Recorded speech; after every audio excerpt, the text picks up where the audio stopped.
And welcome back to the SoCal Super Regional on SportsNetUSA.net. My name is Ryan Osborn. I'm joined by Mark Pavlovich and producer Ed Ford.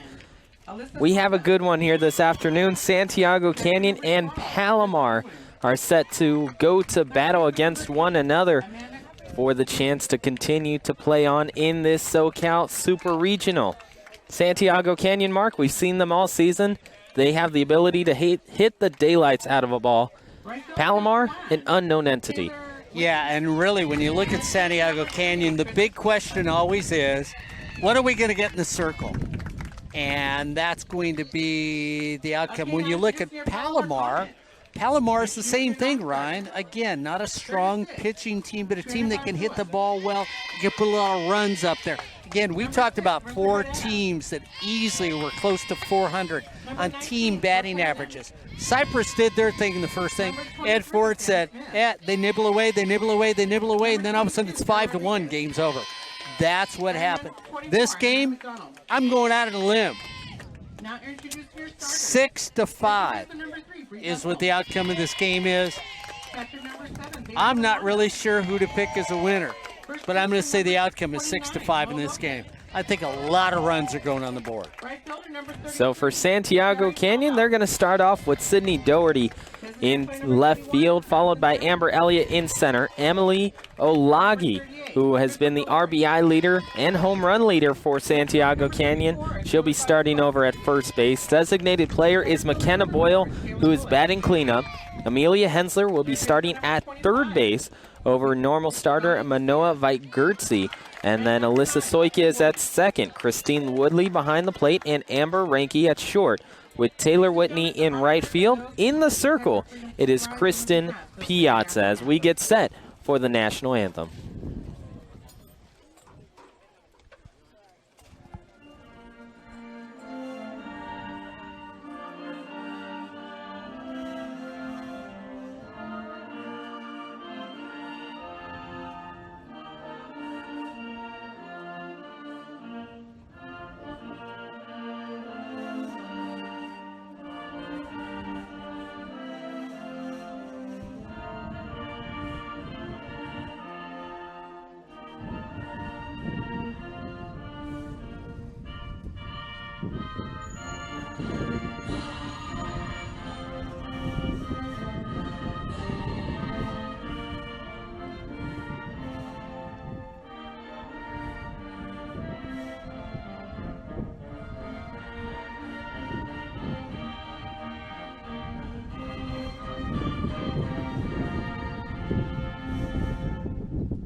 So once again, Ryan Osborn joined by Mark Pavlovich and Ed Ford as we get set for the second game this afternoon between Santiago Canyon and Palomar College.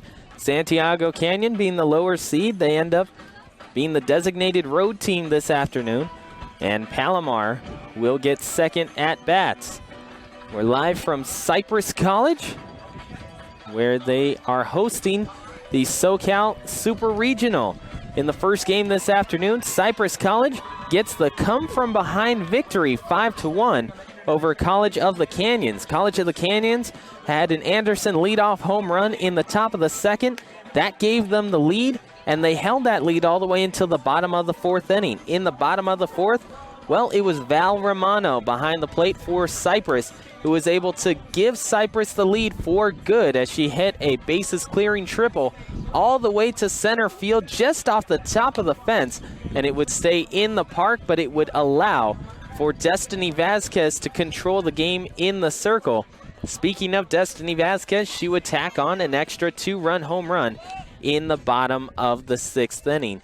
So final score in the first game, 5-1, Cypress wins it. And now we get set for the second one with Sydney Doherty coming up to the plate, followed by Amber Elliott and Emily Olagi for Santiago Canyon. First three up for the Hawks. Palomar will counter with Crystal Delorier in the circle and Bailey Romano behind the plate. Over at first is Mariah Lopez. Brianna Dunkel is at second. Dion Macias is at third, and Lexi Williams is at short. Doherty's first pitch just outside. 1 ball and no strikes. Taylor Fa'asua is in left field. In center field is Taylor Willis, and in right is Tiar Powell. There's a strike on the outside corner to Sydney Doherty. 1 ball and 1 strike. You look at Doherty batting roughly .484 with an on-base percentage of .522. What a great leadoff hitter. Doherty takes outside. 2 balls and 1 strike. Doherty almost had the stolen base lead with 51 this season. I'm not counting postseason play. This one's bunted down the third baseline, and it just goes foul. Oh, Ryan Osborn's looking at his postseason stats in there. She has 2 stolen bases in the postseason. She had 49 regular season. Yeah, and I mean, that's the thing you look at with what she did. I'm not going to postseason, but this is somebody that if they get on base, you put them on second base immediately. They've got that much speed on this team. Doherty swings and misses, and she will go down on strikes. That's the first out with Amber Elliott coming up to the plate. Amber Elliott, all season long, was that player for Santiago Canyon that could do it all. Defensively, committed a total of 0 errors on the season. She started in center field, also started some at third, at short, and in the circle, and yet committed no errors. And she immediately takes the first pitch and lines out to third base. That will be the second out, and very quickly, Emily Olagi up to the plate with 2 outs. And, of course, when you look at Palomar, they've got somebody in the circle, Ryan. I mean, really, 171 strikeouts when you look at this. So there's somebody in the circle here that can really bring it home, even though her ERA is a little higher than you would expect for a starting pitcher, up there around 3. Again, you know me, I'm old school when I look at ERA. I think everything should be 1 or below. I know that's the top pitchers, but when you get above 2, you're giving up just a little too much in the circle. Next pitch, jammed in on the hands for Olagi. She's able to foul it off. It's now 1-2. Crystal Delorier in the circle, Bailey Romano behind the plate. So Cypress has Val Romano. This is Bailey Romano for Palomar. Next delivery, and Delorier blows it right by Olagi for strike 3. 1-2-3 goes Santiago Canyon. No runs, no hits, no errors, and no one left on base. As we go to the bottom of the first, 0-0 between Palomar and Santiago Canyon. This is the SoCal Super Regional on SportsNetUSA.net. Well, Ryan, when you look at that starting lineup for Santiago Canyon, we talked about one of the hitters not being there. Dwight Gertza not starting for whatever reason. We don't know, and we don't say in the air if something's wrong with the player or not. But you got what you needed from Palomar. You got a couple strikes out there, and you've got somebody that can throw the ball over the center of the plate and get those strikeouts, but they also put up a lot of walks. Now in Piazza, she's got to have control today as we look at that lineup for Palomar. She's got to make sure she doesn't walk anybody for Santiago Canyon if she wants to win this game. For Palomar, the batting lineup will start with Brianna Duncan, or make it Brianna Dunkel. Bailey Romano is second, and Mariah Lopez is the third player in that lineup. Tiar Powell will be the cleanup hitter, followed by Madison Turman, Crystal Delorier, Taylor Fa'asua, Taylor Willis, and Dion Macias. Rounds out the batting lineup. The flex player this afternoon for Palomar is Alexi Williams. So for Palomar, that's the batting lineup. And then Santiago Canyon will start with Kristen Piazza in the circle. Christine Woodling behind the plate. Over at first is Emily Olagi. Alyssa Soikia at second. And Amelia Hensler is at third. At short will be Amber Ranke. And left to right in the outfield, it's Sydney Doherty, Amber Elliott, and Taylor Whitney for Santiago Canyon. Palomar, when you look at them right now, slugging percentage of .570 as a team. They can get the ball out of this ballpark, and if you're Santiago Canyon, you need to have an excellent first inning and shut them down. Taking a strike is Brianna Dunkel. No balls and 1 strike. Down at first, Emily Olagi is the third the way down the line for Dunkel. And then at third, Amelia Hensler is the same depth, charging down. This one's going to go down the tube towards center. And catching the fly out will be Amber Elliott. Very quickly 1 out for Palomar, and Bailey Romano is up next. You know, you take the amount of flyouts in that Cypress game, and you start this game. Have you seen so many flyouts in softball as we've seen so far in these couple games? A game and a third now. It seems like flyouts are every other inning. Bounce to third, goes foul for Romano. Hensler was there, but it just goes foul. No balls and 1 strike. Close to half of the outs recorded in our first game, Mark, were through the fly ball. Romano's only struck out 3 times this entire season, so somebody who's got great bat control right now at the plate when you look at this young woman. 0-0 between Palomar and Santiago Canyon. Up and away for Piazza. 1 ball and 1 strike to Bailey Romano. Romano batting .419, slugging percentage of .564, on-base percentage .439. Here's Piazza, the 1-1. Just outside, and trying to frame it behind the plate was Christine Woodling. 2 balls, 1 strike. Palomar comes into this one 28-11, but 16-0 in their conference. Piazza delivers, goes right back to her, but off her glove, and Hensler is not able to throw over to first in time. Make that Amber Ranke. So Bailey Romano is on the error to the pitcher. That's probably one that she should have let go. Well, the official scorekeeper gives her a hit. I'm with Ryan and Ed. I would call an E on that one. So it goes down as a hit in the scorebook. We're not as generous. That is out and away. 1 ball and no strikes to Mariah Lopez. If it was hit a little harder, yeah, but I mean it was an easy ground ball to pick up. Goes right off the heel of the glove too as she tried to backhand it. Just stays high. 2 balls and no strikes.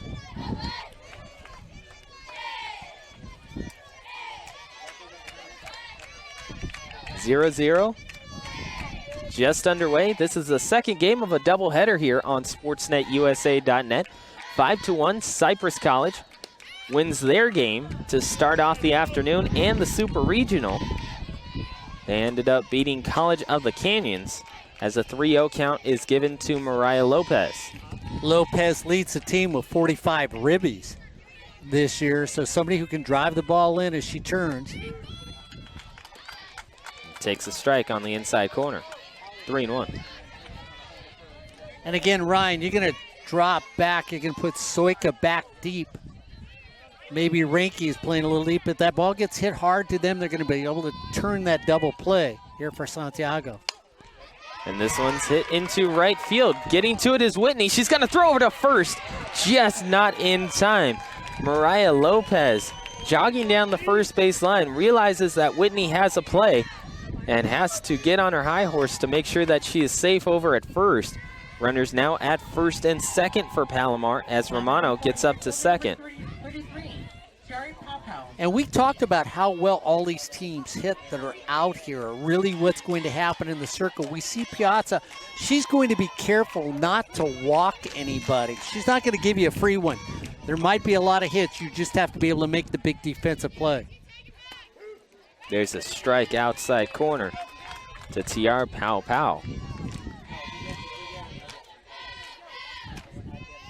Pau has 12 home runs and 40 RBIs, but she does lead the team with the 10 strikeouts.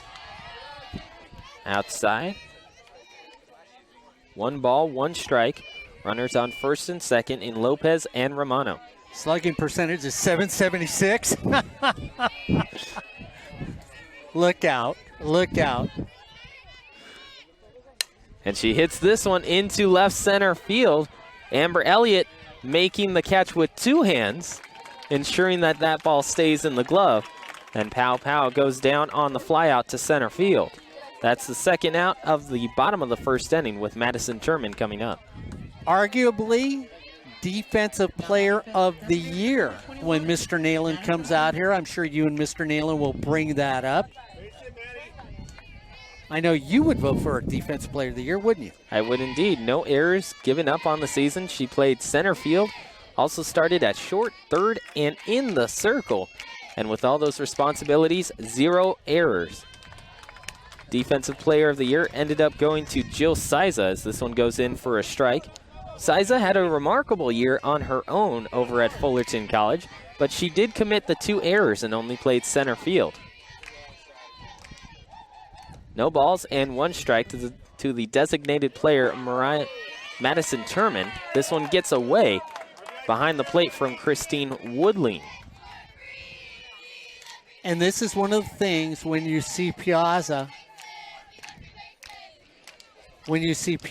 in the circle do something like that. We have listened to the entire coaching staff at Santiago College saying, don't walk anybody and don't give anything up for free. That's what they have had happen in the circle. Kristen Piazza delivers home. It is a strike. So Madison Turman with a 1 ball and 2 strike count. The wild pitch advances both runners. Now Romano is on third and Mariah Lopez is on second.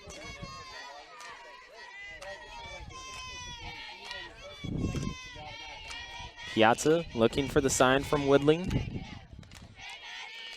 Next delivery spins out and away. 2 balls and 2 strikes. Same pitch that she threw as a wild pitch last time, though, Ryan. It was a little further outside. Seemed to catch her battery mate by surprise, too, behind the plate. Wind coming in from 2 different directions. As Piazza delivers up and in, it's now 3-2. Center field, the wind's going from center field to left. And then you look at the right field fence, and the flags are going from right field straight to home plate. Lage comes in for first, gives a couple words of confidence. Here's Piazza to home. And it's right back up the middle. 1 run is going to score. Here comes Lopez around third. The throw is on line for Amber Elliott. She is able to gun down the runner at home. Amber Elliott hears Mr. Mark Pavlovich say Defensive Player of the Year. Here, let me show you. And she gets another outfield assist. That's her 6th on the year and first in postseason play. The run does score, so it's 1 run on 2 hits, 1 error, and 1 runner left on base. The score, 1-0, Palomar on top of Santiago Canyon. This is the SoCal Super Regional on SportsNetUSA.net. Okay, so the winner of this game will end up playing in the first game tomorrow against Cypress College here on SportsNetUSA.net. Then, since I messed it all up the last time, right, the loser of that game will end up playing the winner of the losers, who will play in the second game tomorrow, and that will be in the third game tomorrow night. Ed Ford started going, wait a minute, Mark's got me confused. Okay, so the winners play each other. I understand it, but the way you're explaining it is almost like who's on first. So, I don't know. Yeah. That's what I thought too. Yeah. So Third base? The first game.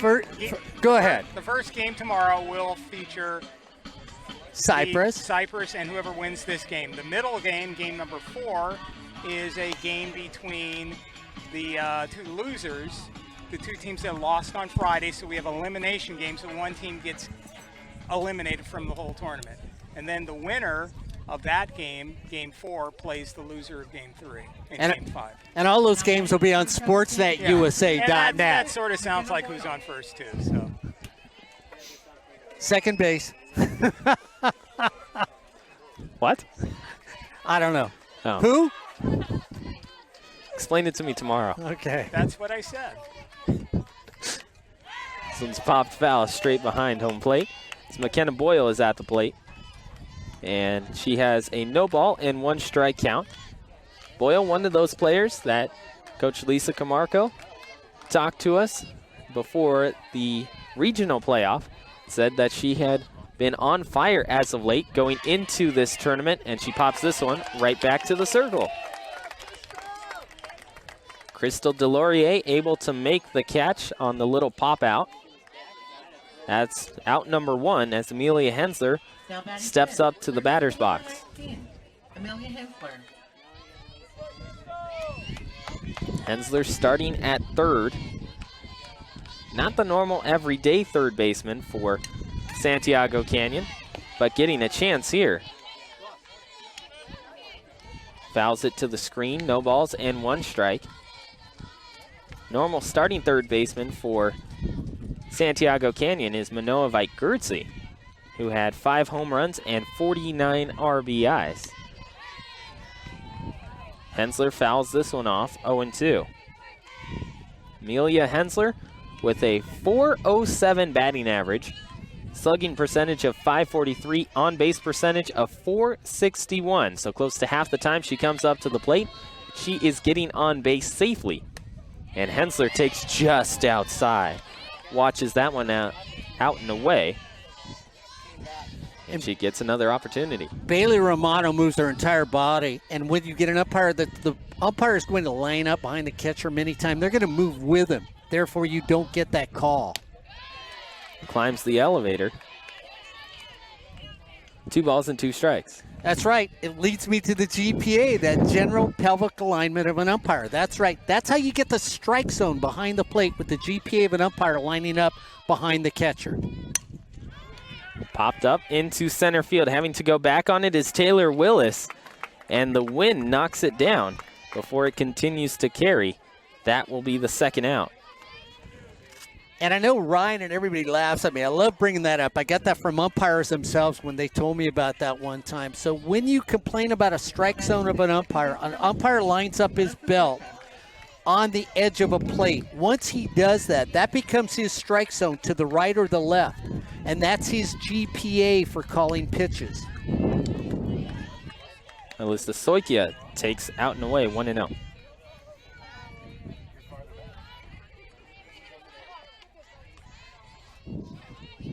Santiago Canyon trying to reply here as Palomar takes a 1-0 lead.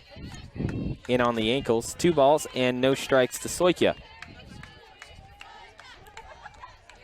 1 run on 3 hits for Palomar in the bottom of the first inning. Next delivery fouled. Back to the screen. 1 ball and make it 2 balls and 1 strike. And mark that run in the bottom of the first unearned. Yeah, we've got it as unearned because we called the previous play an error. We didn't give a hit here on SportsNetUSA.net. Hit into right center field. Powell comes over, makes the catch. That ends the inning. Fly out to right field. Makes it no runs on no hits, no errors, and no one left on base. We go to the bottom of the second inning. Palomar up 1-0 in the SoCal Super Regional on SportsNetUSA.net.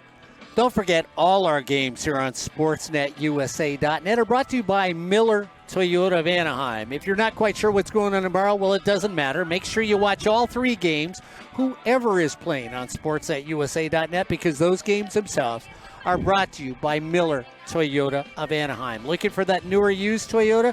Maybe you're just somebody that needs to take your car in because you got that 60,000, 120,000, 180,000 miles. You have to get that tune-up. Miller Toyota of Anaheim can do that for you. 3-for-1 tire deal. That always comes up. You buy 3, get 1 free. They're always having specials. Check the homepage at Miller Toyota of Anaheim to find out what service specials are going on right now. So next time you take a ride, looking for a new car, we'll stop at Euclid in the 91, right on that right-hand side, depending which direction you're going. Miller Toyota of Anaheim. Miller Toyota of Anaheim is a proud sponsor of community college sports, high school sports, but most of all, education. That's Miller, Toyota of Anaheim. To the plate for Palomar, it'll start off with Crystal Delorier, and then Taylor Fa'asua and Taylor Willis right behind her. Number 38, Crystal Delory. And again, you go back to that wild pitch, Ryan. I mean, how huge was that in the last inning? Get that base hit. You had runners on second and third instead of runners on first and second. Maybe Amber Elliott gets the third out at home with no runs scoring. And Elliott has to go back on this one and makes the catch. So very quickly, Amber Elliott becoming an integral part of this afternoon's game as she records the first out of the second inning. Now batting 7. Amber Elliott right now Number 34. has 3 putouts and an outfield assist.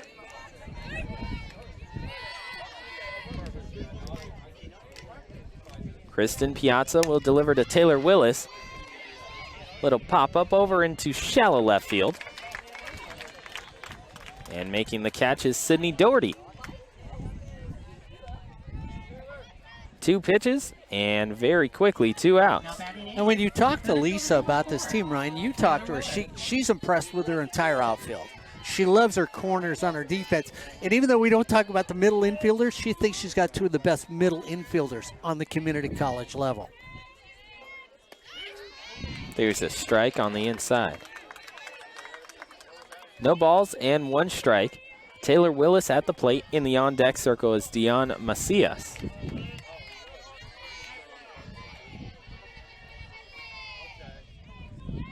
Hensler and Piazza in on the corners. And Amber Elliott making the call and making the catch into left center field. That's the 5th putout of the afternoon. Make it the 4th putout of the afternoon for Amber Elliott. Fly out to center field. No runs, no hits, no errors, and no one left on base. As we go to the top of the 3rd inning, Santiago Canyon trails 1-0 to Palomar. This is the SoCal Super Regional on SportsNetUSA.net. And Mark, last year we were here at the Cypress Super Regional, and we saw this same Palomar Comets team. They were battling it out, and they played Cypress for the championship game. Of course, Cypress eliminated them with a 1 game on Sunday, and Cypress got the trip to Bakersfield. Well, really, when you look at it, and Ed, you talked about it, you thought it was pretty well-balanced super regional with these 4 teams. I mean, you said number 9, number 8. You would have changed up the way people were seated when we looked at this super regional. Yeah, there were a couple of teams when the seedings were first announced that I thought should have gotten in, but they did not. And they're the same thing with up north. For instance, Feather River won their conference. Now batting Didn't for get into the Santiago Canyon. regional. 2 teams Catcher below number them 12, got in, which Jesse Woodley. doesn't quite seem fair. I mean, you've got a conference. Whoever wins the conference, you know, if you're taking 2 teams, at least the conference winner should, or don't have a conference. So up to the plate for Santiago Canyon, it's Christine Woodley, Amber Ranke, and Taylor Whitney. Christine Woodley starts it off with a strike. And Delorier with the 0-1. Up and out. 1 ball and 1 strike. But of course, it has to do with the opponents you play and how strong your conference is. And there are teams that don't really travel and play tougher competition. Fouled straight back and into the crowd. 1 ball and 2 strikes. But on the flip side of that, you have some teams in Northern California. So the Orange Empire Conference, all the teams are close together within, well, with bad traffic, but let's say with ideal traffic, 35 to 40 minutes away. Jammed on the inside corner. 2 balls and 2 strikes. But you travel up north, you have a team like Yuba or a team like Lassen College. Well, Lassen, you know, the nearest college they play is what, in their conference, 200 miles away. So those teams have a disadvantage. Delorier watches this one high. 3 balls and 2 strikes. It's a full count. No outs, top of the 3rd inning. 1-0. Palomar on top of Santiago Canyon.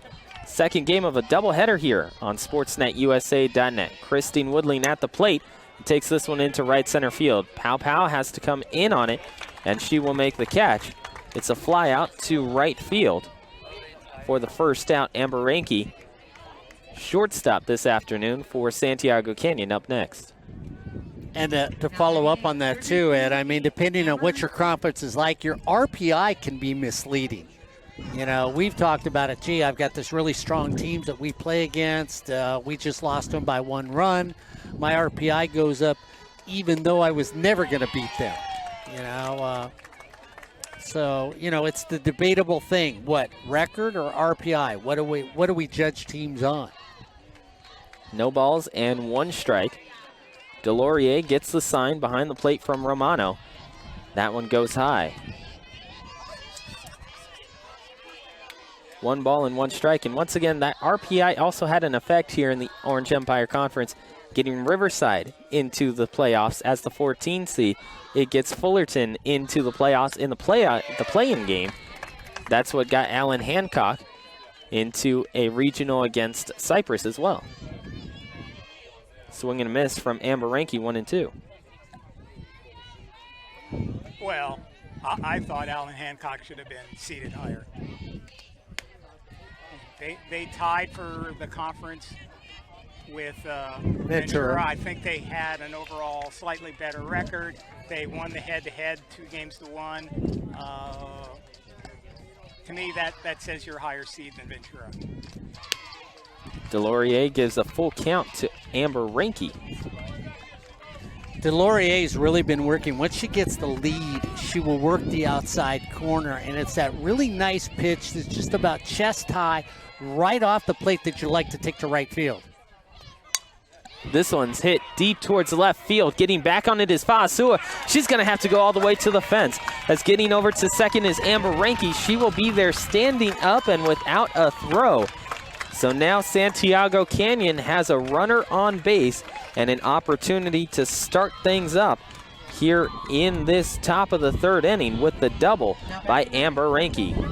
Now, here's a misleading thing too, Ryan, when you look at it. When Whitney comes to the plate, I talked to Lisa when Ed did an interview with her the other day, and you were saying, well, look what she does at the bottom of the order. She's got speed, and she's a bat handler. And Lisa can go with a 1-2 punch here. This one's bunted straight back by Taylor Whitney, and it's 0-1. We had talked about Whitney when we saw her against Long Beach, and you said, wow, look where she's at. Batting average is good, but you got speed atop of speed. And Lisa sort of felt more comfortable putting her at the bottom where she didn't feel any pressure in this position. Delorier to Whitney, the 0-1. This one's bunted just past the 3rd baseman, and the throw gets away from 3rd. Lexi Williams tries to cover 2nd, or tries to cover 3rd, and it gets past her. Over to 2nd will be Taylor Whitney. Now there's runners on 2nd and 3rd. Palomar tries to cut off the lead runner. They don't get the lead runner, and they also advance the 2nd one. Once again, speed puts pressure on that defensive player. It looks like it's going to be a little line drive. I would. They're not going to, but I would. Puts pressure on the defensive player to get that little hop and make the throw to first. But the speed is so great, you're not going to do. You look for the lead runner. That's where you eat the ball to keep that runner at first for a potential double play ending of the inning. Now they don't have that. And now you've got somebody that's magical with a bat because of her speed. Yeah, I know Scott Beck were here. I'd drive him crazy right now because Scott Beck would look at me or Corey Nail and they go, no, I don't squeeze here. You know what? I drop a safety squeeze here. And you have Sydney Doherty coming up to the plate, one of the better bunters for Santiago Canyon altogether. She also has those 49 stolen bases in the regular season, in addition to the 2 that she has this postseason. She has speed, and she's able to direct a ball where she would like it to go as a slap hitter. Well, and here's the thing, too, where a safety squeeze puts pressure on you. I mean, you're going to pick it up at 3rd. First thing you're going to do is see if somebody's breaking for home. That means the runner's at first with a base hit. If you don't do that and you throw over to first, because you look at the wheel play, they're crowding home plate. They're giving up the base hit right here. Delorier with the first pitch to Sidney Doherty. And Doherty slaps this one down the third base line. Over to it is Fasua, but she cannot make the catch. So, Ryan, look at the difficulty where the defense is set up. They squeeze at the corners if they're Palomar. They're standing even with the bag. If you drop a bunt down, you've got, what do? You're going to look at the runner at third base and have bases loaded. You're not going to make a play at first base. All right? Back up 2 steps defensively right about now. Here's Doherty watching it way outside. 1 ball and 1 strike. Lisa almost drops it. Lisa shows it. And now you've got everybody moving defensively because you have seen what they might do. Down at first, it's Mariah Lopez sneaking in towards home, and it's slapped right down to third. Here's Amber Ranke getting caught in a rundown at third, and Sidney Doherty advances to second. So the runner is cut down in Amber Ranke. That will be the second out. But Taylor Whitney is now at third, and Sidney Doherty is at second. Now batting number 3, Amber Elliott. Fielder's choice gives second and third once again to Santiago Canyon with Amber Elliott up. Contact play. Ball's hit on the ground, you head for home no matter what. And this one's dunked into center field. Making the catch is Taylor Willis. Line out to center field for Amber Elliott. Brings us the third out and the end of the inning. No runs on 2 hits. No errors and 2 runners left on base. The score is 1-0. Palomar sticking with the lead over Santiago Canyon. This is the SoCal Super Regional on SportsNetUSA.net. Big chance there for Santiago, and they couldn't come through. I know you're supposed to run on a contact play, but when the ball's right in front of you, you're dead. Yeah. Well, I was a little surprised you played a contact play because you had speed at the plate. Make the throw over to first base. But, guys, I tell you what it looks like. If you look up the scoreboard and we go back to the first game, plagiarism is happening here. Hey, we weren't supposed to have very good pitching from College of the Canyons of the Circle. They look good against Brad Pickler's team for a few innings. Weren't supposed to have pitching in this game. What have we got? Good pitching for Palomar.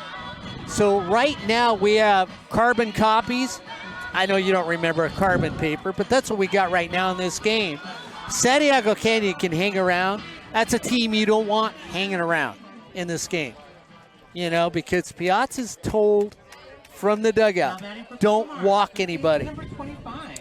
We can get back in this game. And if you're Palomar, you really, again, I'm going to say just like in that Cypress game, College Canyon needed to get up by 3.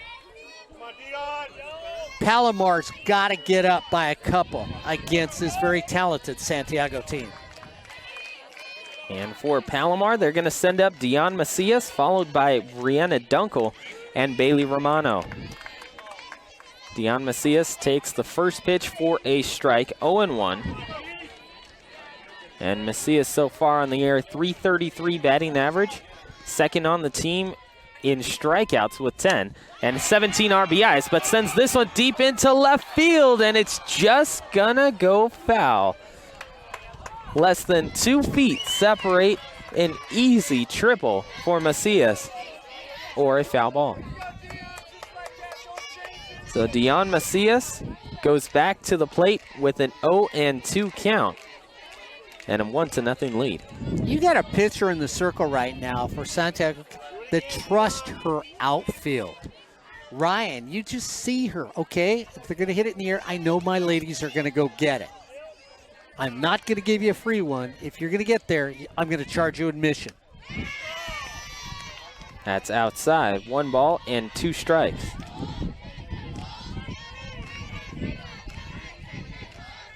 Wind continues to go here at Cypress. Down at third is Amelia Hensler in front of the bag. And this one's into center. Amber Elliott having to read it off the wind and makes the catch. Fly out to center. One away with Brianna Dunkel up to the plate for the second time this afternoon. First time up, something that a lot of people have been doing so far in this game. She flew out to center field. Just amazing the amount of fly balls. 207 down the left field line, 209 down the right field line. Dead center, 220. The alleys are about 215. We've seen the ball carry out of left field here today. Brianna Dunkel will bunt it right in front of the circle into no man's land in the triangle, and Dunkel is on first with the bunt single. Okay, let me throw it at you because you love the young lady that plays at third base. White Gertz is usually on top of a hitter and has a gun over there. Your new third base person playing deep. So what do? You take advantage if you drop a bunt. Runner on first, Brianna Dunkel. Bailey Romano sends this one into center field. Amber Elliott is able to get there in time. Once again, Amber Elliott asserting herself this afternoon in the first 3 innings. She has put away multiple batters and has not allowed Palomar to continue their offense. I've got her with 5 putouts already in the game in my book. I have 6. You got 6? Okay, I missed one there. I have 6 with an outfield assist. Okay. Yeah, I've got the outfield assist. There it is. Mariah Lopez outside. 1 ball and no strikes. 2 outs, 1-0. Palomar on top. Once again, Cypress wins the first game. 5-1 over College of the Canyons. And Lopez takes away once again 2-0. We'll be here all day tomorrow. 3 games here on SportsNetUSA.net. 11, 1, and 3 p.m. Ryan Osborn, Mark Pavlovich, and Ed Ford. Possibility of a Corey Nayland sighting. That one's inside. The throw goes into center field. Here's Amber Elliott trying to pick it up, but it gets away from her. So we'll see what the ruling is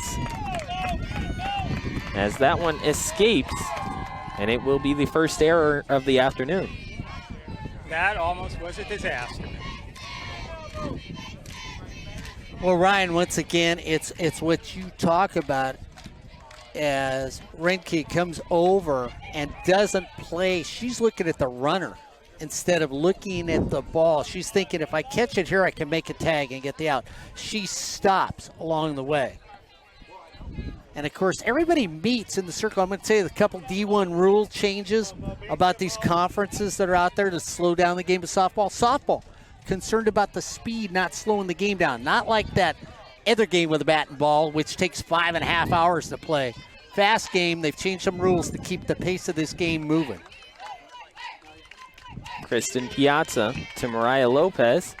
That's the first strike. It's now 3 balls and 1 strike. That's what you like about softball. Quick-paced game, fun game for the fans to watch. Dunkel is on third with a stolen base, advancement on the air, and Mariah Lopez fouls this one down the first base line. Whitney goes and retrieves it. 3 balls, 2 strikes, 2 outs. Runner on third for Palomar. They're trying to add to their 1-0 lead over Santiago Canyon. All 4 teams here at the SoCal Super Regional assured of at least 2 games, but they're trying to advance to the winner's side as Lopez fouls it off, same location. 1 run on 4 hits and 1 error for Palomar. And no runs on 2 hits and 1 error for Santiago Canyon. You've got some of the surest hands over at first base for Santiago Canyon. So, I'm not sure I want to pull it on the ground if I'm up at the plate right now. Next delivery, it is Mariah Lopez who pulls it on the ground for the 3rd out. Unassisted, it will go over to first base for the 3rd out. No runs, 1 hit, 1 error, and 1 runner left on base. Palomar, again, with a 1-0 lead over Santiago Canyon. This is the SoCal Super Regional on SportsNetUSA.net. Ryan, you look at what's happening, and I'm going to go back because, yeah, we're big fans of her anyway. But you know, when you take the bat out of Santiago's lineup, you take the glove out of the defense. Not saying who replaced her isn't a good ball player. Don't get me wrong on that. But there really is a different feel when you have Olagi and White Gertza that go back to back when they come to the plate. I mean, both of those young women can drive the ball out of any ballpark. Today, right now, that pop for Santiago Canyon's missing. And we've seen some balls leave the yard already this afternoon. That's where Manoa Veit-Gertzi would slot right in. She also adds a little bit of protection for Emily Olagi in the lineup. Olagi with her 8 home runs and 50 RBIs. If you put Manoa Veit-Gertzi right behind her, it forces them to pitch to Emily Olagi because you don't want to go around her and get to Veit-Gertzi with runners on. Speaking of Olagi, she is now at the plate, and she'll be followed by McKenna Boyle, designated player, and Olagi immediately pops this one into shallow center. Making the catch will be Taylor Willis. Olagi flies out on the first pitch. This game just speeding along. As McKenna Boyle is up next, she'll be followed by Amelia Hensler. McKenna Boyle. Yeah, and you look at it, too, you almost feel like Santiago's pressing right about now. Delorier to the plate, and it hits the ground. McKenna Boyle takes it, ball 1. She'll dig back in. She had a .500 batting average going into that series against Long Beach, and fouls this one straight back. Ryan Osborn making a valiant attempt to catch it. That was more of a valiant attempt to cover the donuts. That's what I thought. Here's Delorier in the circle to home, and it's up and away. 2 balls and 1 strike. Coach Lisa Camargo down at third. Junior College Coaching Staff of the Year. This one's into left center. It's going to get down for Amelia Hensler. Make it McKenna Boyle. She has a single with 1 out in the 4th inning. Up next now is Amelia Hensler. Now batting number 19, Amelia Hensler.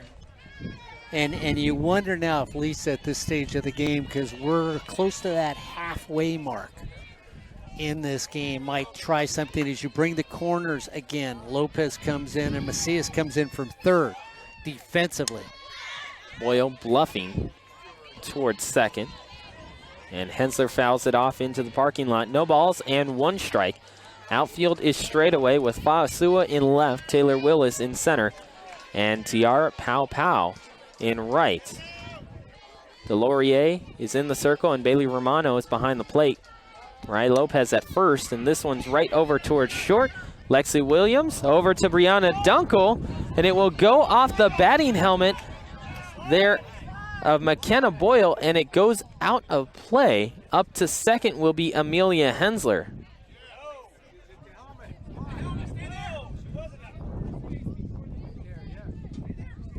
So they're going to get a ruling, and they're going to say that Amelia Hensler was already at first before the throw.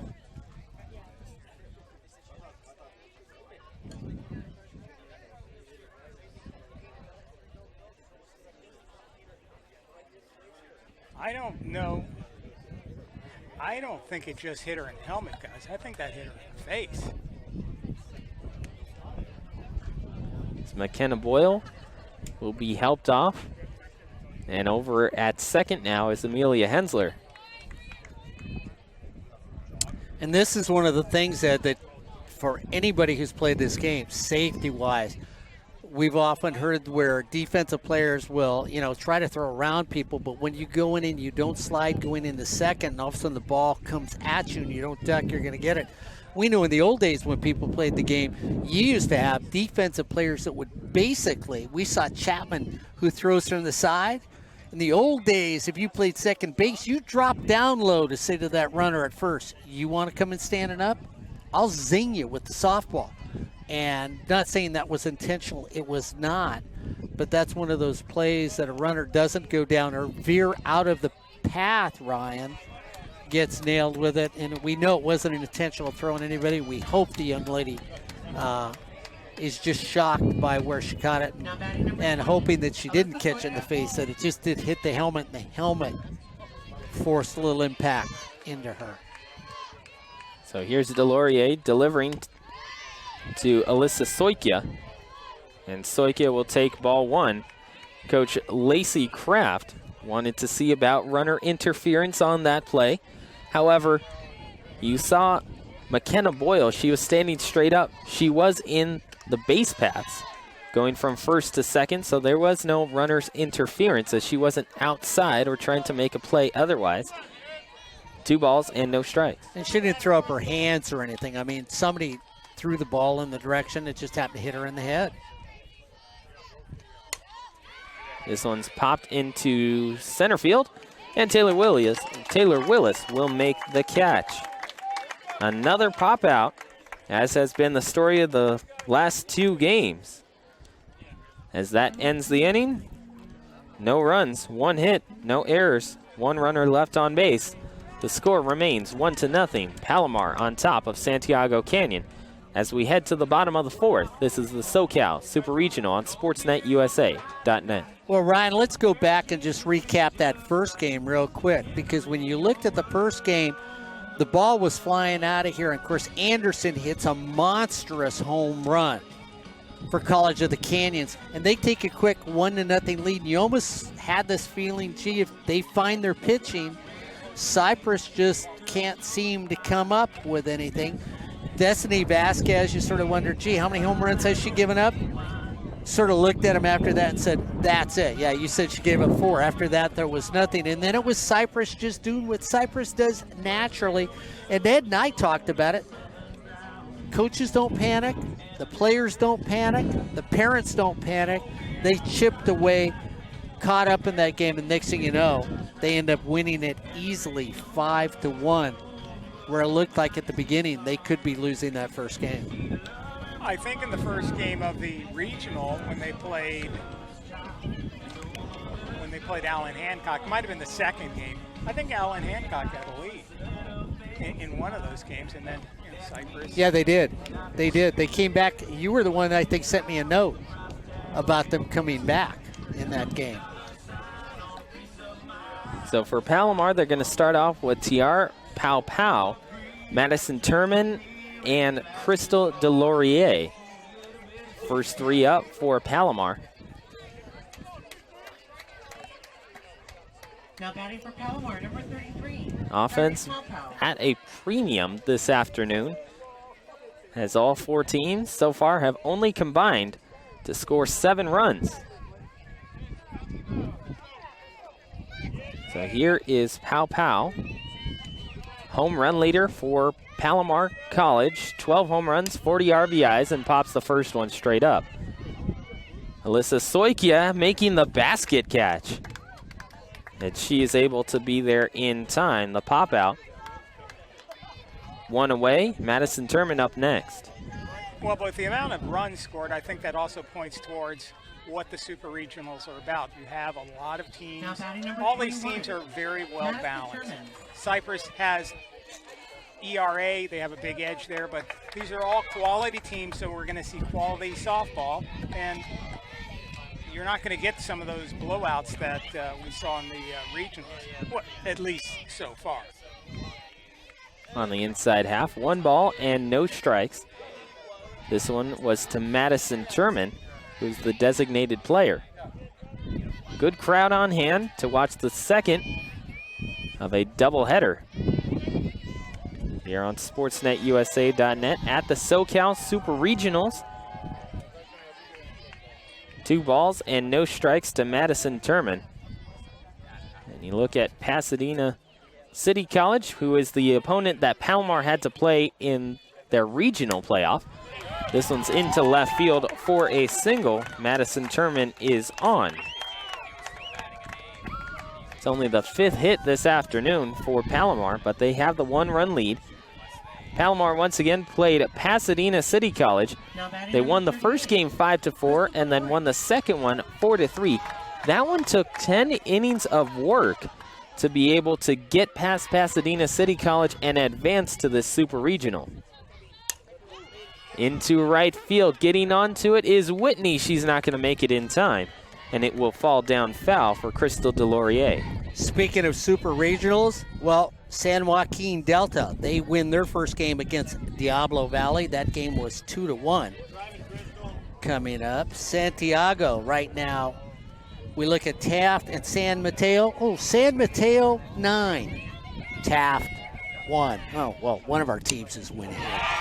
This one's a fair ball down the third base line, and getting to it, but not making the play, will be Sydney Doherty. She ends up slipping as she gets to the ball. Both runners will be safe at second and third. Madison Turman is at third, and Crystal Delorier with the double to follow up. The Turman single is now at second. In that San Mateo game, that was a final. San Mateo, 9 runs, 14 hits. Taft, 1 run, 4 hits in that game. Those are the scores right now in the Super Regionals going on.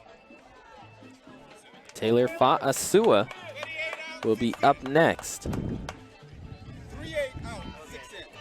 Designated runner for Palomar is Marissa Herrera, sophomore outfielder. Not that I want to be a smarty pants or anything, but. Now batting number 34, Taylor Fa'asua. Said by the man with the national championship ring on his finger right now. Yeah, it's actually mine too, so it's not like I stole it from somebody. Outside, 1 ball and no strikes. In at the corner, Olagi in tight at first base. Way inside to Fa'asua. 2 balls and no strikes. You look at the outfield, Mark. Shaded towards left center. Amber Elliott in center field. Just off of second. In her alignment with home plate. Next delivery, right up the middle into center field. Amber Elliott is going to charge it and deliver the ball home. It's right on line, but it gets past Christine Woodling. Backing it up is Kristen Piazza. If Piazza's not there, Mark, another run is going to score. But here's one of those plays, too, again, Ryan. I mean, I know you got Amber Elliott in center field. She's got a heck of an arm. The thing is, again, you're giving up second base. So you're back in the same situation you were in. And every once in a while, you have to, choose your poison and cut the ball off, and hopefully Palomar doesn't chance it and send somebody home. 3 hits already and 1 run. As Woodling is going to almost airmail the pickoff throw. It is a tag in time made by Amber Ranke, who is able to stab the ball and then apply the tag as she's coming down. Well, and consider, what have we talked about before? One of the toughest things to do is to be a shortstop, wheel over to third base, catch a ball that's being thrown as you're moving. And she goes up high enough to make the play on a busted squeeze play for Palomar. Taylor Willis is at the plate. No balls and 1 strike. Make it 1 ball and 1 strike. Fa'asua is at second. Once again, the dimensions here at Cypress College. It's 207 down the left field line, 220 in center field, and 209 to right. Kristen Piazza to home, up high. And I know if Corey Naylor or Scott Becker were with me right now, they'd say, Mark, there's that bunt play. Look what it did. I love the call again by the Palomar coach. You score that run, 3 I'm telling you, against this Santiago team, the more the merrier. You have to build up the lead because they can put a bunch up in a hurry. Piazza to home. Trying to frame it behind the plate is Christine Woodley. Tries to snap it back into the strike zone, but it ends up being 3 balls and 1 strike. Well, you're in the circle and you're pitching like that, you sort of realize that the umpire disappeared. He went on a coffee break, maybe got a glass of water, hasn't come back for a while. Should have realized you shouldn't have thrown those 3 pitches because no matter where they were, he wasn't going to call it a strike. Maybe he was grabbing the donut. He might have been. Might have said, wait a minute, I've been there, zombie donuts. Yeah, Ryan. This is, again, where the umpire comes out. NCAA rules has talked about now about everybody meeting in the circle. You get to do that twice in a game. That's it. Where everybody meets together. And what is that supposed to do? It's supposed to pick up the pace of a softball game so you can't have these constant visits going on when a team gets in trouble. 3 balls and 1 strike.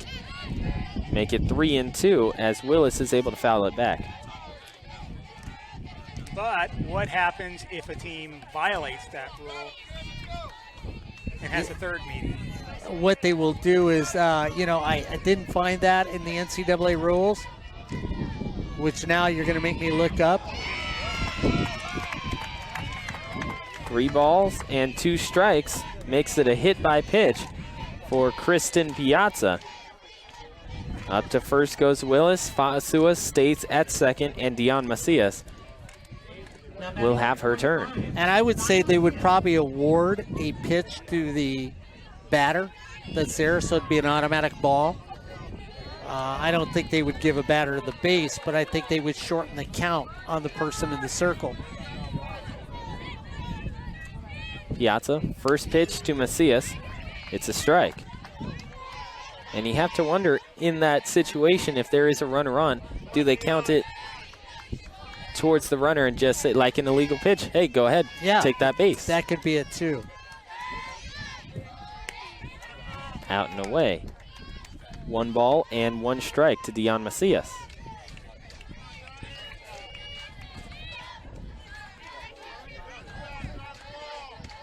(28-11) for Palomar as they come into this one. 16-0 in conference. This one's going to get all the way to Amber Elliott in center field. She's not going to be able to cut down the runner at home.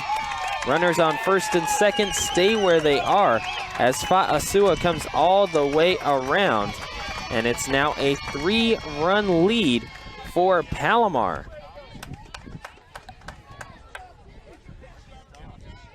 Taylor Willis up to second. Dion Macias up to first on the single. And they keep pouring it on with 2 outs. And Brianna Dunkel will come up to the plate for the second time this afternoon. Flew out in the first and had a single in the third. This time she sends it into left center field. It's going to go all the way to Sydney Doherty. She's going to throw over to second, and the tag cannot be applied. It's a double for Brianna Dunkel. Another run scores as Dunkel goes up to second base. Dion Macias is now down to third, and Taylor Willis comes across. And we talked about, Ed, you brought it up. We talked about all these teams being equal power-wise. Once again, for those that have seen Santiago, now watching Palomar, they would say, boy, is this a familiar theme? This is the same sort of theme we saw from Cypress in the previous game. Single, single, run, run. This one right up the middle, but this time it's Amber Reinke throwing it across the diamond for the out. 6-3 on that one, and it gets Santiago Canyon out of the inning. 9 batters go up to the plate, make it 8 batters go up to the plate. 3 runs on 5 hits, no errors, and 2 runners left on base. The score is now 4-0. Palomar on top of Santiago Canyon. This is the SoCal Regional, or Super Regional, on SportsNetUSA.net. You know, when you think about community college, we're talking about the 3CFCA, which is actually the Community College Fast Pitch Coaches Association. They had their first Hall of Fame, Ed. They established their own Hall of Fame, and of course, some of the first people that have been inducted into it is Melanie Kyler was in days, Stacy Mays Houlihan. And of course, Stacy Mays Houlihan, well, we talked about Long Beach City College. Yeah, she was somebody that was connected with them. Over her 2 seasons, she was 54-8. Ryan, here you go. Mr. Pavlovich talks about ERAs. Her career ERA 0.22 when she was over there. She was 38-2 in the circle 1 year with an ERA of 0.16 and fanned 432 batters. That's why she's in the Hall of Fame. Of course, Mandy Rockwell, a pitcher from Cypress College, also was inducted into that Hall of Fame. So new places, new names, and people, rightly deserved so, being into the new Hall of Fame for the Coaches Association for the CCCAA.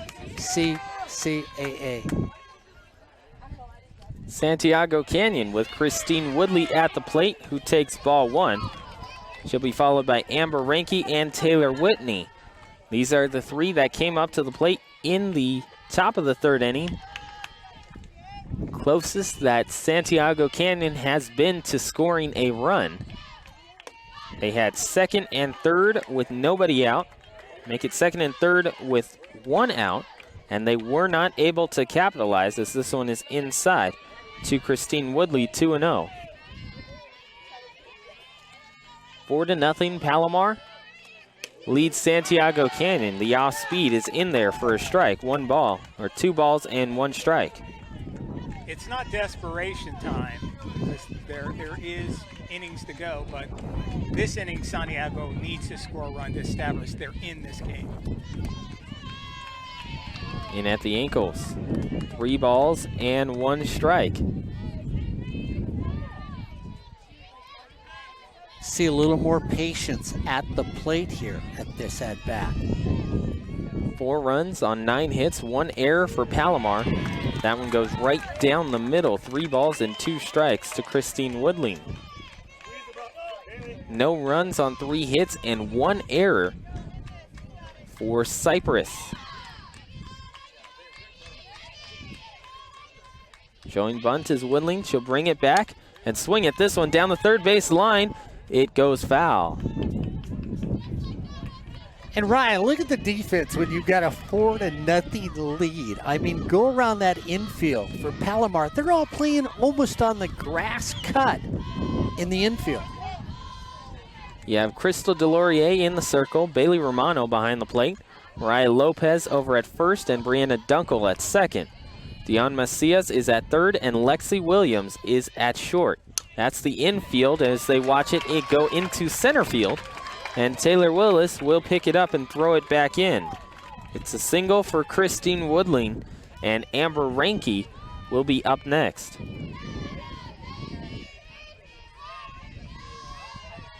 Santiago trying to put up a reply to Palomar's 3 runs in the bottom of the 4th.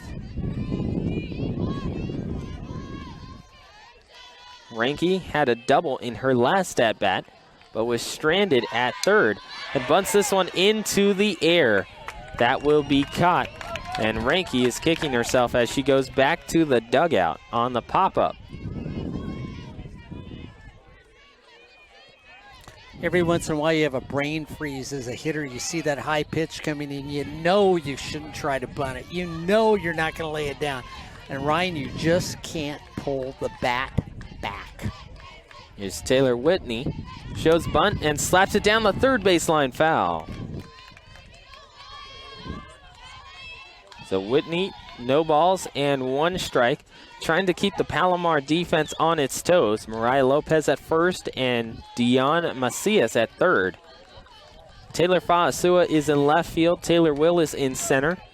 And Tiar Pau Pau is in right. Here's Whitney. Will swing away and slap it foul. Just gets a tip on that one. No balls and 2 strikes. Whitney has struck out only 2 times during the regular season, so somebody that's at the plate has good bat control, and this is where she really needs it now for this Santiago team. Taking outside, 1 ball, 2 strikes, is Taylor Whitney. Sydney Doherty is up next. The Hawks left-handed right fielder in Whitney. The 1-2. Slapped down the third baseline, foul once more. And the way the outfield is set up for Palomar, it almost looks like a slow pitch game right about now. It's like you get your 10th outfielder right behind the third base person as you look at the outfield out there. Whitney back into the batter's box. Delorier gets a sign and delivers in the dirt low. 2 balls and 2 strikes. I mean, Ryan, the only one that's playing at a normal depth is Pow Pow over in right field. Everybody else, Willis is in, and then you look over and left. I mean, you might as well be standing on the dirt infield right about now. Delorier, the 2-2. Into center field. It's going to get down just in front of Taylor Willis. Willis makes a diving attempt, just isn't able to get to it as it bounces right into her glove. And now there's runners on first and second. Christine Woodling is the one at second for Santiago Canyon. 2 hits in the inning for the Hawks. And now Sydney Doherty will be up next.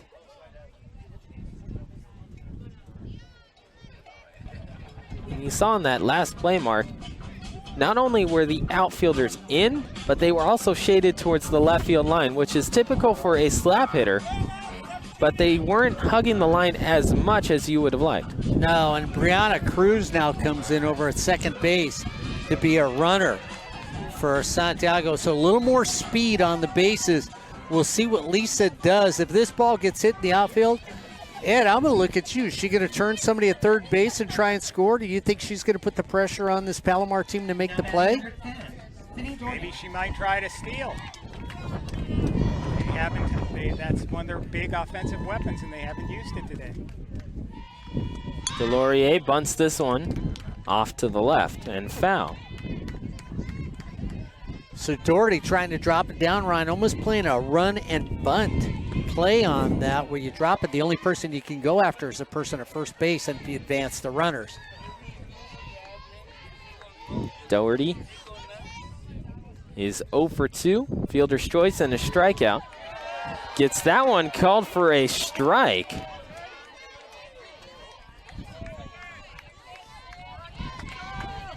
Blue finds the donut, calls it a strike, and it's 0-2. Next delivery, outside, 1-2.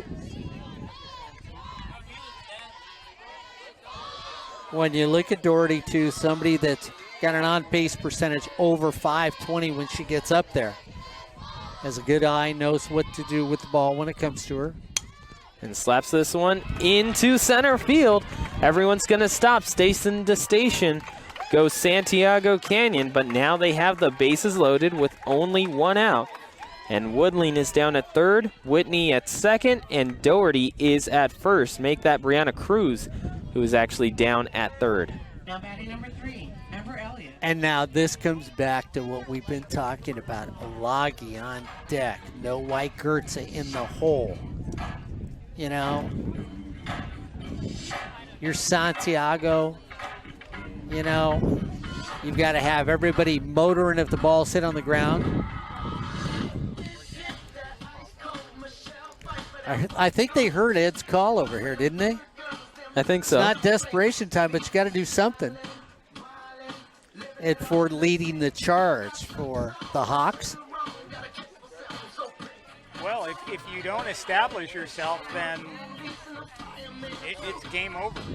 I'm not saying you have to get all the runs in this inning, but you got to get something to show we're in this game and we can score against you. Remember what happened to Long Beach? They got runners on third, second, and third a couple times against the Hawks, and they couldn't bring them in. Here's Amber Elliott, who takes up high. 1 ball and no strikes. And for Elliott, and her .471 average, has 31 RBIs with the bases loaded right now. Hits this one into left field. Over to it is Fa'asua. She's able to make the catch in foul territory. So that brings us to 2 outs, and Amber Elliott gets under that one. Emily Olagi up next. Not what you wanted to do in that situation.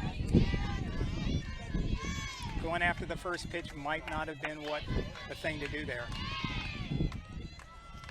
Olagi choking up on the bat slightly and takes low. 1 ball and no strikes.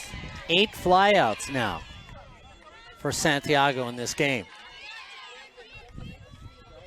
Right-handed batting Olagi. Watches that one and hits it into left field. Fa'asua isn't able to make the catch. 1 run's going to score.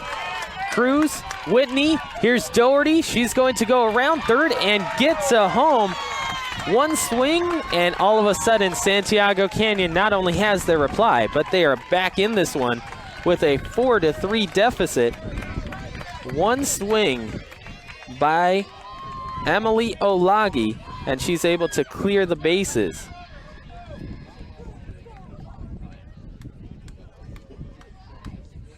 Umpires trying to get everything sorted out. With 2 outs, it's now 4-3. Olagi is over at second with the RBI double.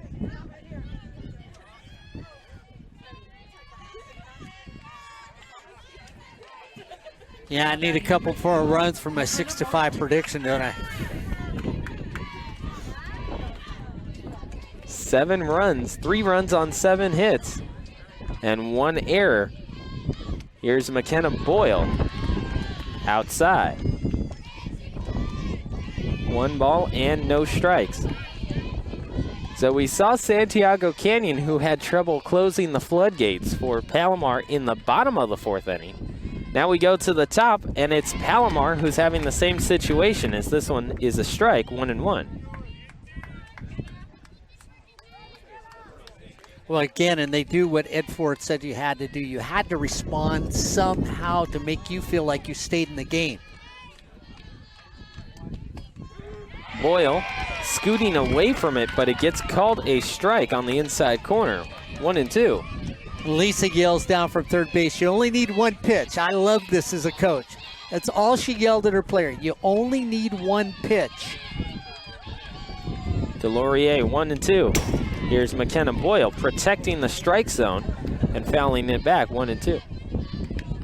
That'd have been an awful high strike. But you don't want to end the inning with a bat on your shoulders and a runner at second either. Boyle, the 1-2, outside. So Bailey Romano making sure they keep an eye on Emily Olagi down at second. 2 balls and 2 strikes. Into the wind is Delorier to home, and that's outside once more. So Delorier had the command going for her all the way here until the top of the 5th inning. She gives up 3 runs on 3 hits. And now is struggling to get McKenna Boyle. She went up 0-2 in the count.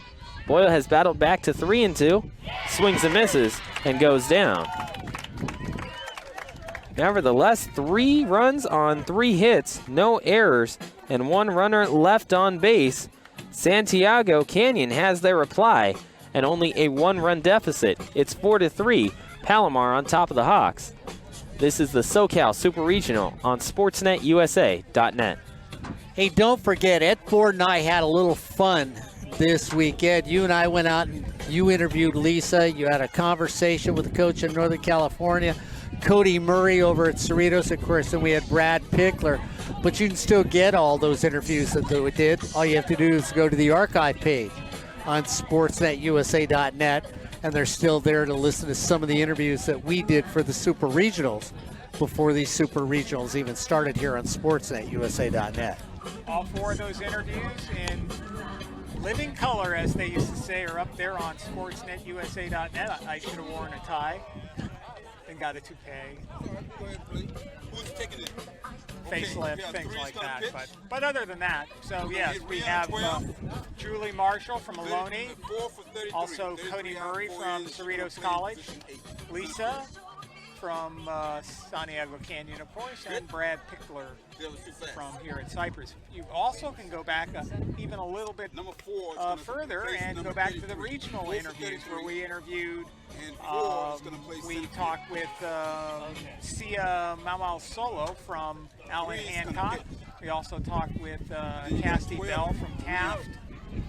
And who else did we have on there? You mentioned Santa Ana, Coach. Oh, yeah, Santa Ana, Kim Nutter. Ryan spoke with Kim Nutter.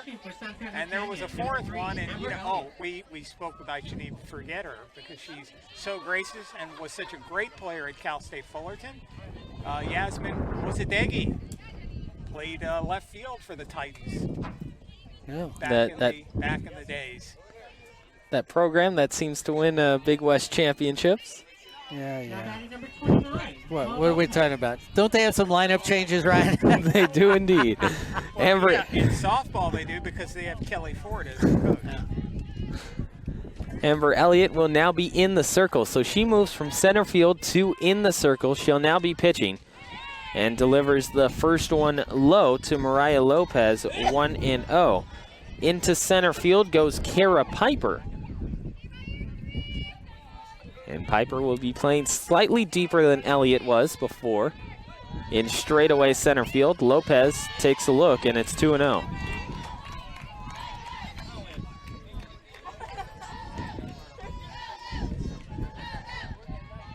And Amber Elliott now in a 1-run game just needs to realize, don't give somebody a base. Make them earn that base when they come up there. The mentality of a pitcher. She'll deliver a strike, 2 balls and 1 strike. 4-3 is our score. Palomar had the 4-0 lead after a big bottom of the 4th inning. They scored 3 runs on 5 hits in that bottom of the 4th. And then Santiago Canyon replies to keep it a 1-run game. They score 3 themselves on 1 swing by Emily Olagi, as that one is outside, 3 balls and 1 strike. So it's now 4-3, Palomar with the lead. 4 runs on 9 hits and 1 error, as opposed to Santiago Canyon, as this is ball 4 to Mariah Lopez. She'll be on for the 2nd time this afternoon with Tierra Pow Pow up next. 3 runs, 7 hits, and 1 error for Santiago Canyon. And that's one of the things Amber Elliott's had problems with. She has got that walk-to-strikeout ratio flipped. Coming in this game, she had walked 15 and only struck out 9. Now you want it the other way. You want a 2-to-1 ratio. Strikeouts to walk is what she has done. Giving up 17 earned runs. Her ERA is 4.30.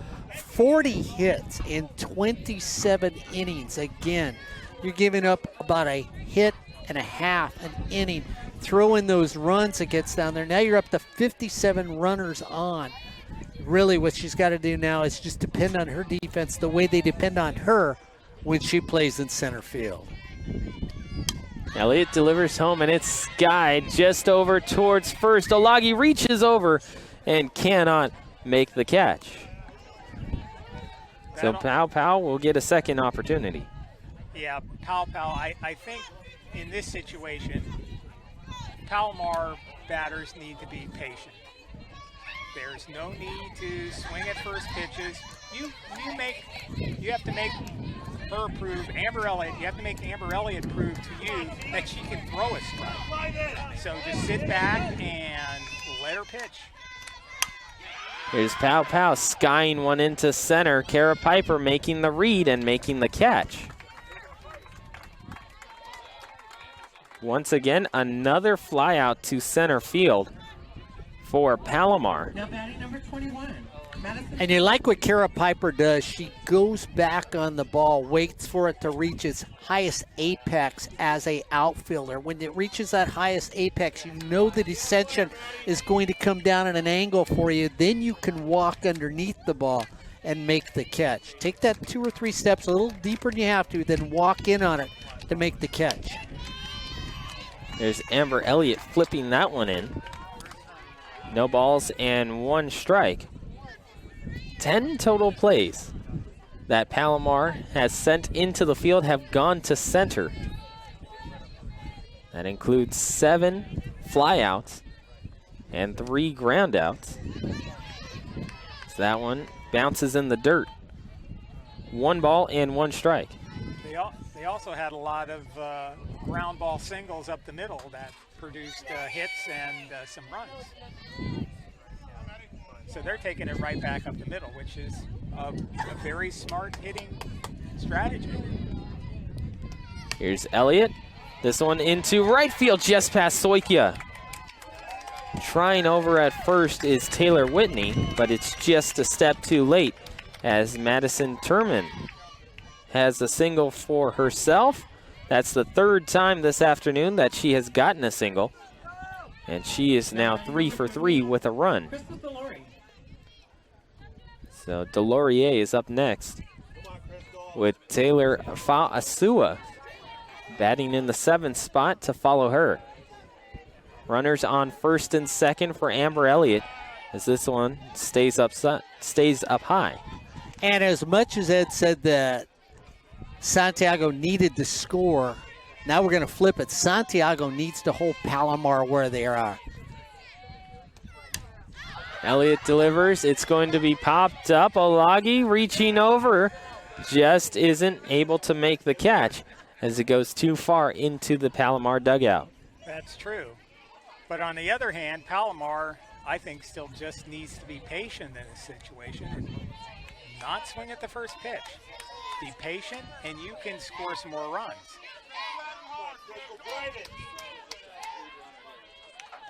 Elliott back into the circle. And to home, hit out to center field. Kara Piper just in front of the fence. She's going to throw it towards home. It gets cut off by Amber Ranke on a ball that would have easily beaten the runner to 3rd. Wow. And again, there's got to be somebody there, especially your 3rd base person, needs to yell, cut, cut, cut. Ryan, we don't know. It might have been yelled. Somebody might have yelled, cut, cut, cut. But it looked like a heck of a throw by Kara Piper out in center field. And it looked like it was going to be pretty close to being on the dime, too. That's the thing. Now batting number 34, Taylor Fa'asua. Up next is Fa'asua with runners on the corners and 2 outs. 4-3 is our score as Palomar continues to have the lead over Santiago Canyon. Amber Elliott trying to limit the damage and flips an off-speed pitch for a strike. 0-1. And they're going to say it's an illegal pitch on Amber Elliott, and she I think they're calling it a lane violation is what they called it. So again, we've talked about this more than once, you, Ed, and I, about when a lane is drawn there. We see the lane sort of disappears as it going. But that lane is where you have to make a direct step towards home plate. You can't drift toward first. You can't drift towards 3rd.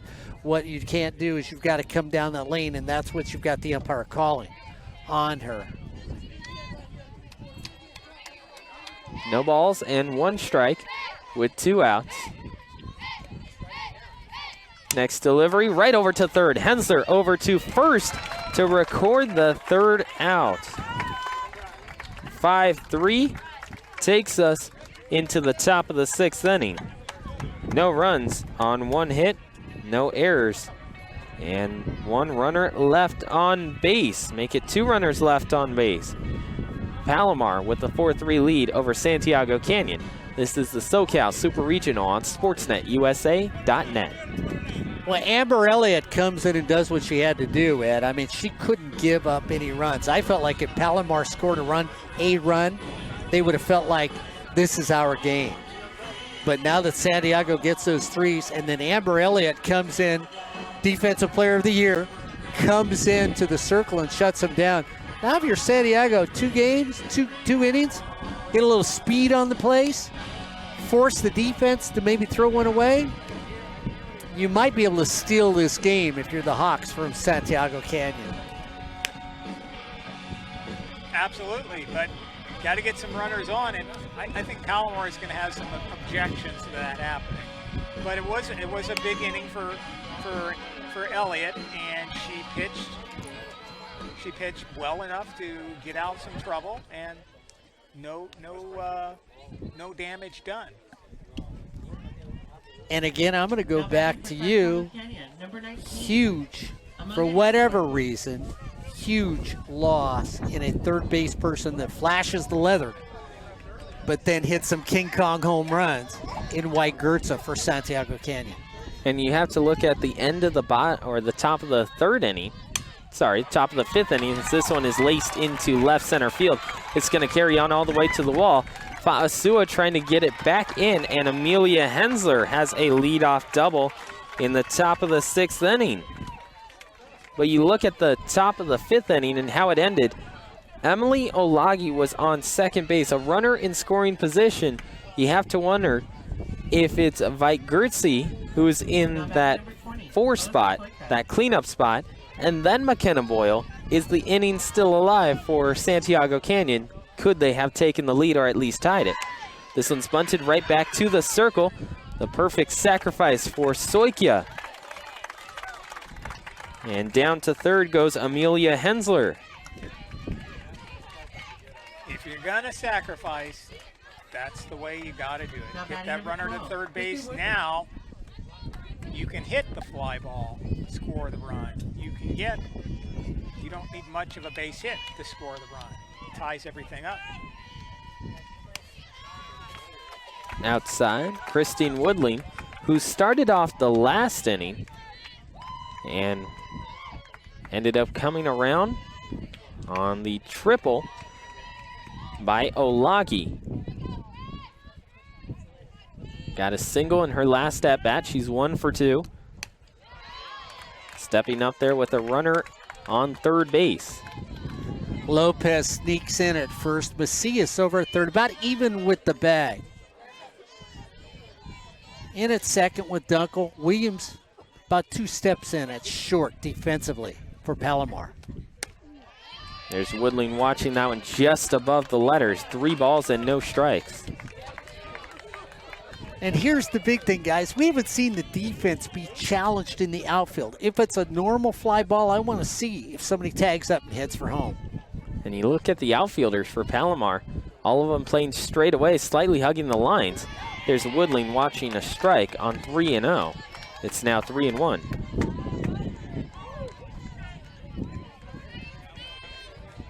Three balls, 1 strike. 4-3 is our score. With Palomar leading by 1, there's a runner on third for Santiago Canyon. Woodling popping this one up. It's over towards second. Dunkel makes the catch, and she will run it back in. So Christine Woodling pops it up. That's the second out. So now Santiago Canyon in danger of laying to waste a perfect opportunity to at least tie the game. Well, again, a runner at third, pass ball, you score. Air, you score. You've given yourself an opportunity to tie this game. Outside, 1 ball, no strikes. But you have somebody in the circle who's not willing to go along with that, and the previous batter, a pop-up, that's as good as a strikeout. Corner's pinching in. There's a strike on the inside corner to Amber Ranke, and she knew it. 1 ball and 1 strike. Had a single, make it a double in the 3rd inning, and flew out to the pitcher, bunted out to the pitcher. in the 5th. This time she pops it up to third. Making the call is Dion Macias. Santiago Canyon gets a double. And a runner on third with only one out, but they are not able to capitalize as the pop-up to third base brings the third out. No runs on one hit, no errors, and one runner left on base. The score, 4-3, Palomar on top of Santiago Canyon. This is the SoCal Super Regionals on SportsNetUSA.net. We're back all day tomorrow. Doesn't matter how, why, who. We're just here all day tomorrow for 3 games on SportsNetUSA.net. And then on Sunday, we come back for the finals of this Super Regional on SportsNetUSA.net. We start at 11 o'clock tomorrow, 12 o'clock on Sunday. Hey, come on out and watch some exciting community college softball. These student athletes are fun to be around. The coaches are wonderful people. The game is fast and exciting. But if you can't make it, make sure you watch it here on SportsNetUSA.net. Ed Ford, Ryan Osborn, myself, and Vu down the line running the camera. Tomorrow, Corey Nalen may slide out with Gabby Nalen, that scout from Czechoslovakia, here on SportsNetUSA.net. Up to the plate for Palomar, Taylor Willis, followed by Dion Macias and Brianna Dunkel. Defensive lineup for Santiago Canyon starts in the circle with Amber Elliott, who started in center field and is now pitching for Santiago Canyon. Christine Woodling is behind the plate. Emily Olagi over at first, an all-state player. Alyssa Soikia is at second, and Amelia Hensler is down at third. Amber Ranke is the shortstop as that stays up above the letters. 1 ball and no strikes. Sydney Doherty is in left. In center field is Kara Piper, and Taylor Whitney is in right. Bunted right behind home plate. And Taylor Willis will have to go back. 1 ball and 1 strike. Hensler and Olagi, both of them about halfway down the line towards home. This is for Taylor Willis, who on the season is batting .477. Inside. 2 balls and 1 strike. And for Willis, she has 3 strikeouts on the year, 18 RBIs, has only walked 4 times and stolen 6 bases. Half swing, goes for a strike as well. 2 balls and 2 strikes. Dion Macias awaiting her turn in the on-deck circle to our right. Palomar in the road grays outlined in red. Santiago Canyon in the alternate black as this one is skied towards center, and Kara Piper is able to make the catch. Excellent outfield, especially in center for Santiago Canyon. Here is Dion Macias. Wow, Ed, some of these other games in the Super Regionals are late games. We're playing early. Some of the other games are coming at 8:30 tonight. That one pops in, but stays up high. Well, Mount Sac has lights, so they can have a 6 or 7 o'clock start. They're at 5:30, and then El Camino against Antelope Valley's at 8 o'clock tonight. Into center field, this one will go. Kara Piper finds it, makes the catch. Another center field flyout for Palomar. That's the second out of the bottom of the 6th inning.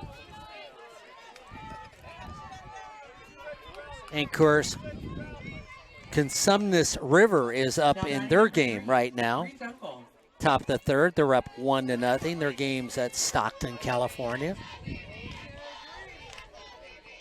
Foothill and Sierra, they're playing at 4:30 today in Northern California. strike to Brianna Dunkel. 0-1. Like we said, San Mateo won their game. San Joaquin won their game. San Joaquin Delta won their game. Bounce low. 1 ball and 1 strike to Brianna Dunkel. 2 outs in the bottom of the 6th inning. Left-handed batting Dunkel flew out in the first, got a single and a double in the 3rd and 4th. And she's going to get a fly out. That one stays too high for her. And it goes into left field where Sydney Doherty is able to make the catch. No runs, no hits, no errors. No one left on base. 1-2-3 goes Palomar. With 3 outs to work with, Santiago Canyon comes up to the plate trailing 4-3. This is the SoCal Super Regional on SportsNetUSA.net. You mentioned San Mateo, your favorite for the Northern California Super Regionals. If you've never been to the College of San Mateo, if you don't get a chance to go there, just go to their college website. Look at the athletic facilities. It is amazing. The softball field has just this gorgeous view of the hills. The baseball field is even better because it has a view of the bay. Oh, nice. And so does the football track stadium. It's a beautiful campus. I mean, beautiful isn't the word. The whole campus is beautiful, and the views from the athletic facilities are just breathtaking. I'm sure there's people around there saying, you know, if we can get rid of this community college we've got here, we could build some really expensive, $10 million homes. Or would that be $20 million homes? I mean, with the Bayview, it's spectacular. So they have some excellent facilities. So in other words, you're telling Ryan where to go to be an SID? It's like the high desert, just with nice houses, a great view, and food that everybody can eat. So what I heard was it's like the high desert but with water. No, that's a Santa Ana riverbed. It's like the high desert with water. No comment on any of that. Taylor Whitney, followed by Sydney Doherty and Amber Elliott. Outside and away. One ball, no strikes. If you think they're similar, I have some spacious homes and lots that I can sell both of you in Yermo. So just call me up on Monday and we'll work out a deal. Same prices as you get in the Bay Area in San Mateo. It's got a nice view of, Mount Bell up there. Happy birthday, Ryan. This is really where you've got to use a lot is the speed. If you're Santiago, Whitney's got to get on. And she hits this one down to third. She's got to speed over to first just in time as the throw from Macias across the diamond. Taylor Whitney trying to get there, just not able to in time. 5-3 on the putout. It's 1 out in the top of the 7th inning. Sydney Doherty up next.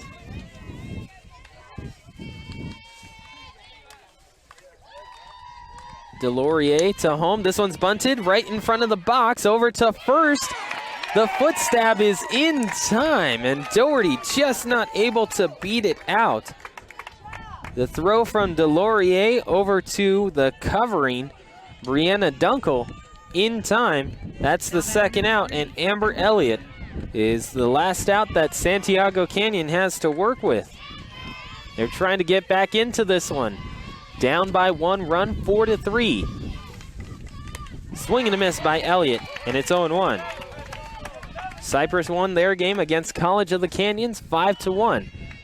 In the first game of this doubleheader here on SportsNetUSA.net. Delorier into the wind, the 0-1. And Amber Elliott sends it foul towards the camera pit for SportsNetUSA.net. No balls and 2 strikes to Amber Elliott. Ryan, go back to those 2 bunts. Smart play by Santiago. Excellent defense by Palomar. I mean, quick hands, quick glove, beautiful throws. to maybe get themselves out of with a win in this game. The 0-2 by Delorier. It's over to Dunkel. She's able to make the catch to end the game. The pop out to second finishes it off, and a final score of 4-3. Palomar is able to take the one-run victory over Santiago Canyon. Both teams will play tomorrow afternoon. 3 games here on SportsNetUSA.net tomorrow afternoon. 11, 1, and 3. Myself, Mark Pavlovich, and Ed Ford will be back here on SportsNetUSA.net. Mark, Santiago Canyon tried, just weren't able to bring in the tying run. Well, I mean, I think the way this game started off, you sort of looked at Palomar getting that excellent pitching from the circle. That's really what set the tone in this game. And then they could chip away and do what Santiago does to everybody else. When Olagi hits that big hit, guys, and they pick up 3 runs, I thought, okay, the tide is shifting, but Ed Palomar just seemed to have an answer for everything Santiago threw at him. Well, when you go undefeated in your conference, and you have a conference that includes Southwestern and Grossmont, and even Imperial Valley had a good year. You show that that's a good conference, and you are one of the better teams. And they had another winning streak. I believe if you look at their total winning streak, they had another long one, about 8 games or something like that earlier in the season. So the Comets just are a good team, and they came out here and they played better than the Hawks did. They hit the ball where Santiago Canyon was in a whole bunch of times in a row, and they scored the runs and edged them out. So we get 2 conference champions that'll play each other tomorrow. Cypress now matches up with the Palomar Comets. That game will be at our first game tomorrow morning. That's going to be an interesting game because Destiny Vasquez is going to be in the circle tomorrow. I don't think he's coming back with Letzema. I think he comes back with Vasquez tomorrow. Or maybe he throws Letzema in case they lose and you keep Vasquez for that 3rd game. What do you do if you're Brad Pickler? I think if you're Brad Pickler, you end up going with Destiny Vasquez tomorrow afternoon, so that way you can have Ledesma shut the door on whoever it is you're playing on Sunday, because Sunday could be a rematch against someone else, and if you're going to throw the same pitcher out there, it could be that 4th, 5th, 6th time down the lineup that team is able to figure out a player like a Destiny Vasquez. So you throw out Ledesma tomorrow afternoon, and it gives you that little rhythm off. And then, Ed, on that College of the Canyon games, because that's who Santiago is going to match up against. Both these teams have team batting averages of almost 400. You said College of the Canyon, top home run hitting team. Maybe the one statement that comes in tomorrow, where's the 3rd baseman from Santiago? I think she was missed today.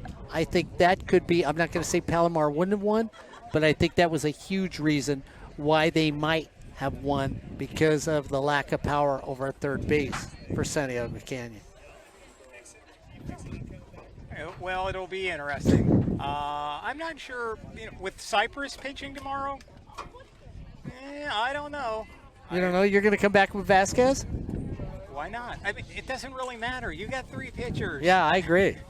You could split the game up and have.